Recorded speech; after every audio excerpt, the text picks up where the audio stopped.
यहाँ बात करते हैं सीपीओ एसआई। ठीक है, अब ये सीपीओ का पेपर होता क्या है, तो सबसे पहले आपको बता दें तो एक तरीके से आप इसे दरोगा भर्ती भी कह सकते हैं। और इसमें जो है कंपटीशन थोड़ा कम है लेकिन सिलेक्शन की संभावना ज़्यादा है। वो भी हम आपको लास्ट में बताएंगे कि रीज़न उसका क्या है और क्या नहीं है। जैसे सीजल में क्या है मेरे भाई, तो सीजल में बहुत ज़्यादा लोग फॉर्म अप्लाई कर रहे होते हैं और वहाँ पर फिजिकल और मेडिकल जैसे कम स्टैंडर्ड होते हैं, फिजिकल तो बिल्कुल भी वहाँ बहुत सारे पोस्ट में नहीं होता। तो इसी वजह से वहाँ पर जो पढ़ाकू लड़के होते हैं, पढ़ाकू जो बच्चे होते हैं यहाँ पर, उनके सिलेक्शन की संभावना ज़्यादा होती है।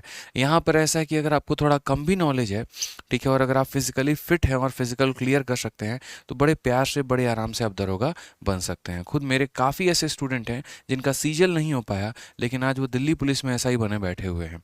ठीक है, तो ये बहुत एक बड़ा फ़ायदा होता है, इसके बारे में बहुत कम लोग जानते हैं। तो ये आपके लिए जो है बहुत फ़ायदेमंद वीडियो होने वाली है। चलिए एक एक करके मेरे भाई शुरुआत करते हैं। सबसे पहले सीपीओ के बारे में जानते हैं। तो सीपीओ जो होता है वो क्या होता है कि जितने भी दरोगा भर्ती हैं उन सबको कंबाइन करता है अलग अलग डिपार्टमेंट्स के। ठीक है, अभी रिसेंट में जो आया है इसका एप्लीकेशन आया है आपको 22 जुलाई 2023 से। ठीक है, ये आप फॉर्म भर सकते हैं, आपका स्टार्ट हो गया फॉर्म भरना। 22 जुलाई से इसके फॉर्म आ गए हैं एसएससी के वेबसाइट पे और ये आप भर सकते हैं 15 अगस्त 2023 तक।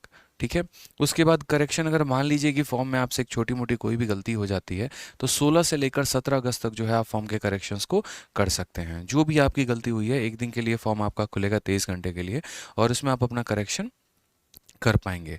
एग्जाम की जो संभावना है इसकी, देखिए इसके टोटल 4 चरण होते हैं, वो भी हम बताएंगे।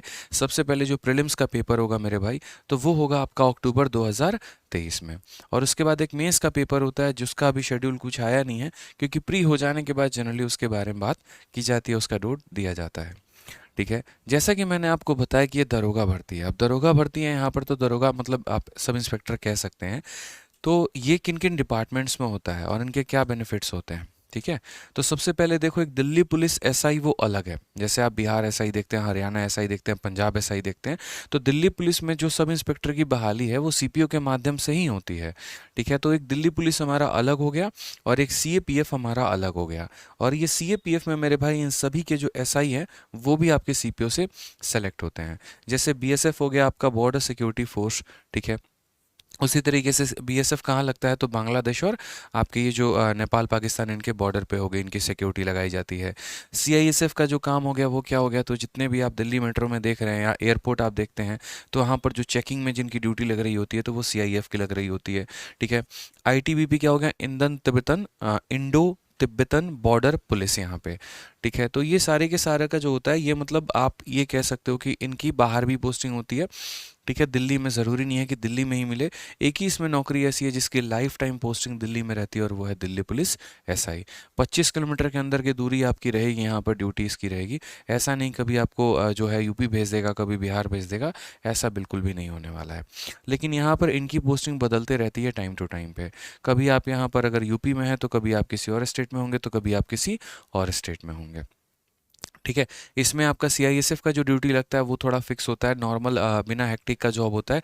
एयरपोर्ट पर इनकी ड्यूटी लगती है, चेकिंग का काम रहता है और एक फिक्स टाइम जॉब होता है, इसमें ज़्यादा हेक्टिक शेड्यूल नहीं रहता है। ठीक है, तो ये भी एक अच्छा पोस्ट है इसमें। अब बात करते हैं सबसे पहले कि वैकेंसी कितनी आई है इस बार और इसके पहले की वैकेंसी हमारी क्या थी। तो इस बार फिलहाल अगर हम 2023 के वैकेंसी में देखें तो देखो, सबसे पहले एक दिल्ली पुलिस का मैं आपको बता रहा हूँ। दिल्ली पुलिस काफ़ी चर्चे में रहता है।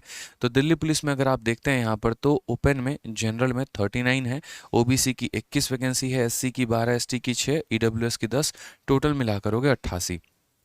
उसके अलावा एक्स सर्विसमैन की भी वैकेंसी हो जाती है।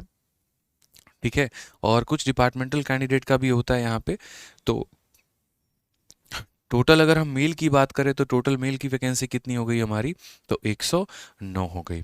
और उसके बाद अगर हम बात करते हैं फीमेल के बारे में, तो फीमेल में अगर आप देखेंगे तो जनरल का हमारा हो गया 24। ठीक है, हाँ सही है, कोई दिक्कत नहीं है। ओबीसी का हमारा 13, एससी 7, एसटी 4, ईडब्ल्यूएस 5। कुल मिलाकर महिलाओं की जो दिल्ली पुलिस सब इंस्पेक्टर में वैकेंसी है वो 53 है। ठीक है, तो 109 मेल हो गया और 53 हमारी क्या हो गई, तो महिलाएं हो गई। इतना सिर्फ दिल्ली पुलिस सब इंस्पेक्टर का वैकेंसी है। इसके अलावा जैसे मैंने आपको अलग अलग डिपार्टमेंट बताया, जैसे कि बीएसएफ हो गया, सीआईएसएफ हो गया, सीआरपीएफ, आईटीबीपी, एसएसबी, तो इन सब का टोटल कुल मिलाकर यहाँ 1714 पोस्ट है। ठीक है, और ये आप देख सकते हैं पूरा का पूरा कि यूआर में कितना है, ईडब्ल्यूएस में कितना है, ओबीसी, एससी, एसटी। हालांकि ये जो वैकेंसी है फिलहाल ये आपका टेंटेटिव है, ये बदल भी सकता है, वैकेंसी बढ़ भी सकती है और वैकेंसी हमारी कम भी हो सकती है। इस बात का ध्यान रखें, क्योंकि एसएससी कभी भी जो भी अपना नोटिफिकेशन निकालती है तो उसमें शायद बात बोलती है कि दिस वैकेंसी इज टेंटेटिव और ये बदल सकता है। ठीक है। उसके अलावा अब चलिए आपने देख लिया कि वैकेंसी हमारी कितनी आई है, तो इसको अप्लाई कौन कर सकता है? क्या मैं अप्लाई कर सकता हूँ? क्या आप अप्लाई कर सकते हैं? क्या एक 12th में बच्चा बैठा वो अप्लाई कर सकता है? तो ऐसा नहीं है मेरे भाई। इसको वहीं अप्लाई कर सकता है जिसने ग्रेजुएशन एक रिकॉग्नाइज्ड यूनिवर्सिटी से किया हो। अगर जिसने ग्रेजुएशन नहीं किया है तो वो इसको अप्लाई नहीं कर पाएगा। जैसे CHSL 12वीं के लेवल पे दे सकते हैं, सीजल ग्रेजुएशन के लेवल पे आप दे सकते हैं, उसी तरीके से CPO जो है, अगर आप ग्रेजुएट हैं तभी आप इस पेपर को दे पाएंगे। ठीक है। और इसके लिए आपका जो एज भी है वो भी फिक्स किया गया है, आपका एज 20 से 25 साल होना चाहिए और इस तिथि के बाद का आपका जन्म नहीं होना चाहिए।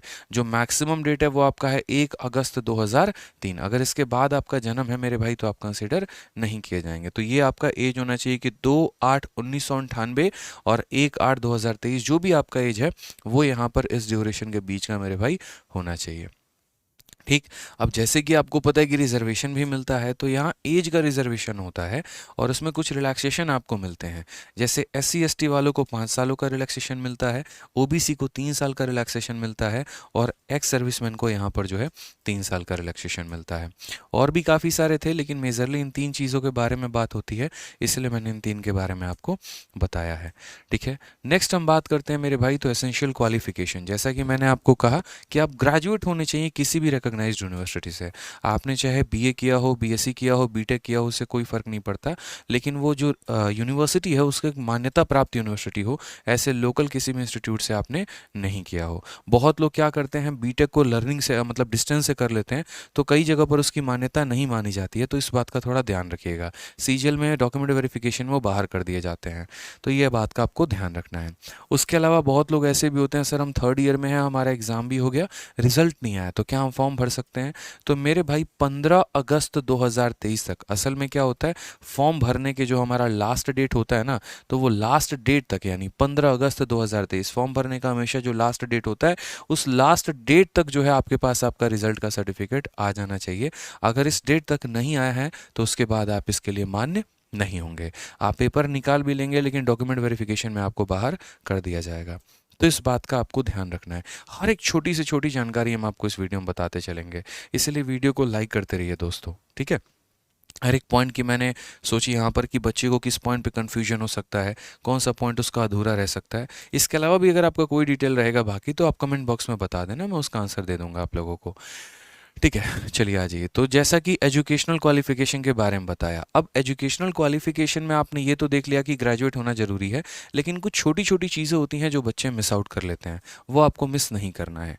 जैसे अगर आपको दिल्ली पुलिस में सिलेक्शन चाहिए तो दिल्ली पुलिस में सिलेक्शन के लिए मेरे भाई आपके पास ड्राइविंग लाइसेंस होना बहुत ज़रूरी है। बाद में कई लोगों के पास ये नहीं होता है, जुगाड़ करके अप्लाई कर रहे होते हैं और एक आधा बच्चों का अप्लाई नहीं हो पाता है, जिसके चलते उनको ये नौकरी हाथ से निकल जाती है। तो सिर्फ दिल्ली पुलिस वाले पेपर के लिए आपके पास क्या बोला गया है कि एक वैलिड ड्राइविंग लाइसेंस होना चाहिए, LMV, लाइट मोटर व्हीकल। ठीक है। समझ में आ गया बात यहाँ पे, मतलब ट्रक व्रक का नहीं चाहिए भैया, नॉर्मल मोटरसाइकिल और कार का चाहिए, 2 व्हीलर एंड 4 व्हीलर। ठीक है। और ये सिर्फ दिल्ली पुलिस के लिए, बाकी किसी और के लिए नहीं। नेक्स्ट हम बात करते हैं तो ये पेपर का जो एग्जामिनेशन होता है, तो अब तक आपने क्राइटेरिया जान लिया। अगर इन क्राइटेरिया में आप फिट बैठते हैं, अगर आपका ग्रेजुएशन हो गया है, आपका एज भी सही है मेरे भाई, 25 से ऊपर की उम्र के आप नहीं हैं, ठीक है, आपके पास ड्राइविंग लाइसेंस भी है और सब कुछ है, तो उसके बाद अब आ जाइए स्कीम ऑफ एग्जामिनेशन पे चलते हैं कि कितने चरण में आपका पेपर होता है और जो भी पेपर होता है मेरे भाई, ठीक है, वो कितने नंबर का होता है, कौन कौन से सब्जेक्ट पूछे जाते हैं और उनकी कट ऑफ क्या होती है। तो सबसे पहला हम बात करते हैं पेपर 1 के बारे में, जिसको हम लोग कहते हैं प्रीलिम्स। तो आपका पेपर 1 होता है मेरे भाई टोटल 200 क्वेश्चन, 200 नंबर का, वो भी हम आपको डिटेल में बताएंगे। जो बच्चा पेपर 1 को क्वालिफाई कर लेता है, जो उसका कट ऑफ को क्लियर कर लेता है, तो उसके बाद उन लोगों का होता है मेरे भाई फिजिकल, जिसको हम PET बोलते हैं, फिजिकल एंड्योरेंस टेस्ट। ठीक है। या फिर हम उसे PST भी कहते हैं। अब जो बच्चा फिजिकल मेरे भाई निकाल लेता है तो उसके बाद आ जाता है आपका पेपर 2 मेंस। यहीं पर सबसे बड़ा गेम चेंजर है। मैं आपको बताता हूँ ये सबसे बड़ा गेम चेंजर क्या है। अक्सर SSC सीजल की जितने लोग तैयारी कर रहे होते हैं उनका बाकी सब्जेक्ट बहुत बढ़िया होता है, मैथ्स के साथ साथ सभी सब्जेक्ट भी, ठीक है, उनकी ज़बरदस्त